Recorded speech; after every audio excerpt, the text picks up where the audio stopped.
കോട്ടയം വികാരിയത്തിന്റെ ആദ്യ തദ്ദേശീയ വികാരി അപ്പസ്തോലിക് ദേവദാസന്മാർ മാത്യു മാക്കിലിന്റെ വീരോചിത പുണ്യങ്ങൾക്ക് അംഗീകാരം നൽകി ധന്യപദവിക്ക് വഴിതെളിച്ച് ലയോ 14 പാപ്പ.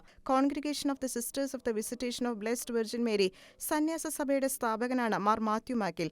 1851 മാർച്ച് 27 കോട്ടയം ജില്ലയിലെ മഞ്ചൂരിൽ ജനിച്ചു. 1889 കോട്ടയം വികാരിയേറ്റിൽ വികാരി ജനറലായി അദ്ദേഹം നിയമിതനായി.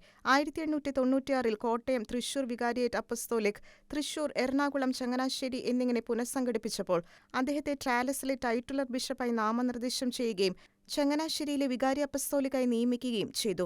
1911 ജ്ഞാനായ കത്തോലിക്കർക്കായി മാത്രമായി കോട്ടയത്തിന്റെ ഒരു പുതിയ വികാരിയേറ്റ് അപ്പസ്തോലിക് രൂപീകരിക്കുകയും മാർ മാത്യു മാക്കിൽ കോട്ടയത്തേക്ക് വികാരി അപ്പസ്തോലിക്കായി സ്ഥലം മാറ്റപ്പെടുകയും ചെയ്തു. 1914 ജനുവരി 26 കോട്ടയത്ത് വെച്ച് നിത്യസമ്മാനത്തിനായി യാത്രയായി. 2009 ജനുവരി 26 ദേവദാസനായി പ്രഖ്യാപിക്കപ്പെട്ടത്.